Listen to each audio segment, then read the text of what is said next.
Greetings, ladies and gentlemen, and welcome to part 51 of Pokemon, the beginning of the end, the final and most drastic battle a trainer has to face, the Elite Four. Now I'll just give you a quick run through of my Pokemon here, because yeah, I did a bit of grinding just to get them up to level 50. I want you to be prepared for this fight. Now, not much has changed since we last saw them. I think a few have learnt a few moves. I've used a few TMs here and there. Webb, surprisingly, has a very varied move pool here. So he should be quite interesting to use. Superior now knows Dragon Tail, the TM from the 8th gym. I thought that might come in handy. Brooker, with his Poison Touch ability, he's a Rocky Helmet, and his Drain Punch. You'll see later on, but those three moves, those three aspects, working with each other, is very handy indeed. And needless to say, when it comes to battling NPCs in Pokemon, most of the time they're pretty easy, but the Elite Four, they actually use a good variety of Pokemon.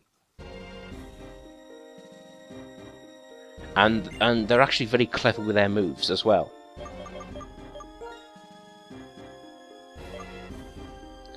Now to the left here is your last Pokemon Center and shop. I do get some Hyper Potions. I don't intend to use them in battle, of course. I use it between battles, because like in previous generations, you can't visit the Pokemon Center between the Elite Four. It's a marathon, one after the other slog. So yeah, be prepared. And the presentation is just wonderful in this game. It really feels like you're fighting them in an arena.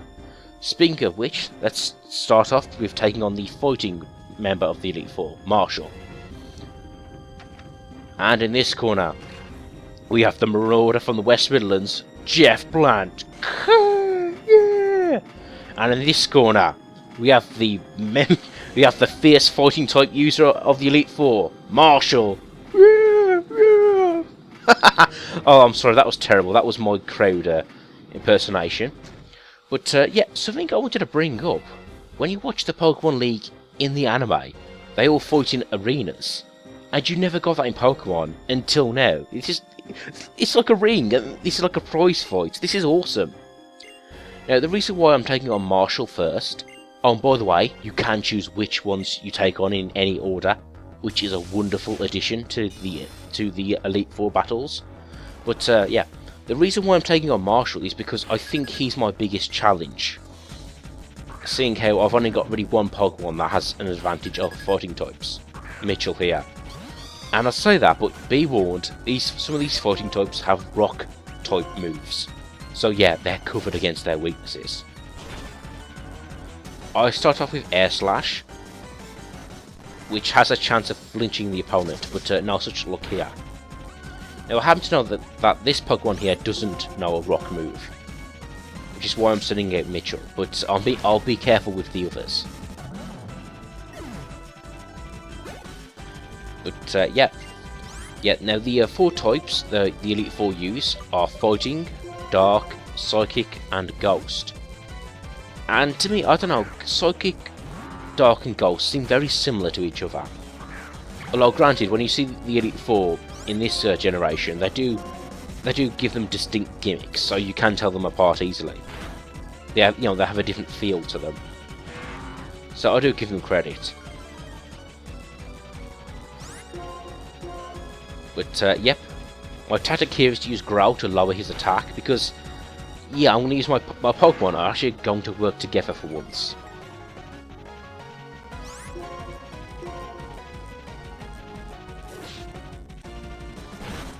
Now, fortunately,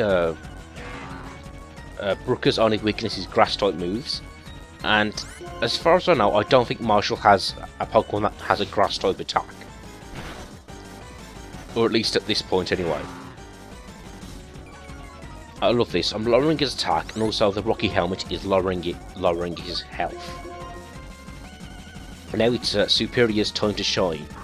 Now, at this point in the game, or at least earlier on, I made a big deal about how important the move Coil was, and you're about to see why.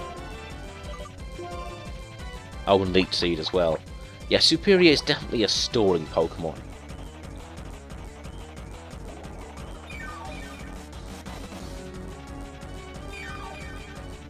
Yes, my tactic here is to now repeatedly use the move Coil to raise Cumberbatch's attack and defense.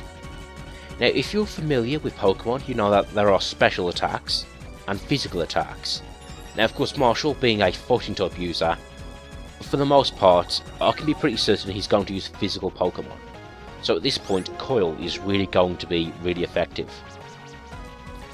And yeah, because his attack is lowered, Cumberbatch is continually gaining health, and of course his defense is raising with each Coil I use. Yeah, he's pretty resilient. Now hopefully this will get to the point where Cumberbatch is ridiculously strong, and he can take out the rest of his team in pretty much one hit.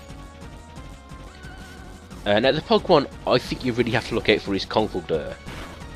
You can sort of see it in the graphics I put on the screen here, but yeah, he's the final form of Gurdurr and Timburr. He's a fighting type Pokemon, and he is ridiculously powerful, or at least physically very strong. And that's why I'm buffering up Cumberbatch. Hopefully, yeah, I'm just using this Pokemon here, Throw, as a stall. I'm just using him as a chance to buffer up Superior here. And of course, he's Cumberbatch. I named him after the guy who plays Sherlock Holmes and Khan. Of course, he's going to be some sort of mastermind. And I must say, I'm really addicted to using the move Coil here. I can't get enough of it. And of course, the Elite Four do use potions to heal their Pokemon.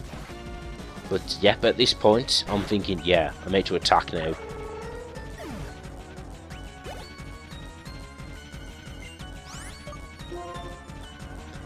Now let's see, I'm trying to remember if I take out Mienfoo with a one hit. Oh boy, this is a really cool designed Pokemon. You know, it looks elegant and also sort of deadly. And yep, it was good for the 3 seconds we saw it. Oh, but now here comes the challenge. How will Cumberbatch fare against Conkeldurr? By the way, duh is something we used to say as kids. What are you doing? Duh. So the fact that he's called Conkeldurr, I find amusing. Yes! Superior, you are superior. Yeah, don't mess with me, Marshall. I've got Sherlock and Khan, all moulded into one Pokemon. Try and beat that. But yeah, that was a really... I'm really pleased with myself there. Not to sound too self-centered, but I made a tactic and it actually worked. But anyway, next up is the Psychic type user.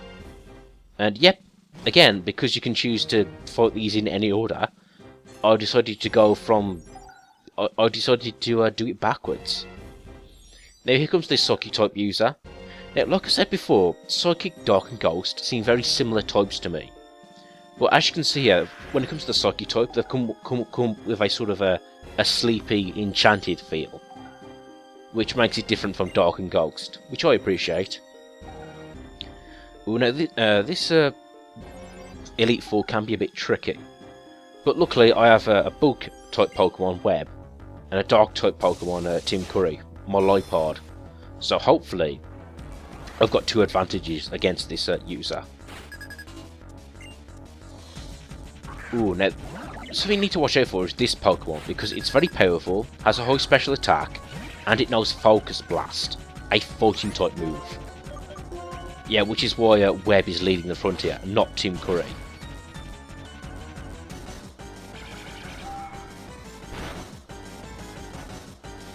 Ooh, you can see extremely powerful. Yeah, Scissor. Maybe I should have just used that from the beginning. But then again, it probably would have lowered its health to the red point, and then it would have used a Hyper Potion. Sigilith, a Psychic Flying type, so I'm thinking, do I still want to use Web? And I do. Oh, you see, Galvantula is such a cool Pokemon, so versatile too. I mean, if you know, I know this is hard to say, but if say if there was a fairy type member of the Elite Four, I could use this. I could use his poison attacks against it. Speaking of which, I hope we do get a fairy type user of the Elite Four in Gen 6, because it would give you a good reason to have a poison type on your party. Now can set up Tim Curry. First off, get a sly attack in there with Fake Out, and then just also use Attract as well. That's a move I haven't really got much use out of, but yeah, it became really useful in these Elite Four battles. And hopefully just use Night Slash repeatedly and hope I get a critical hit.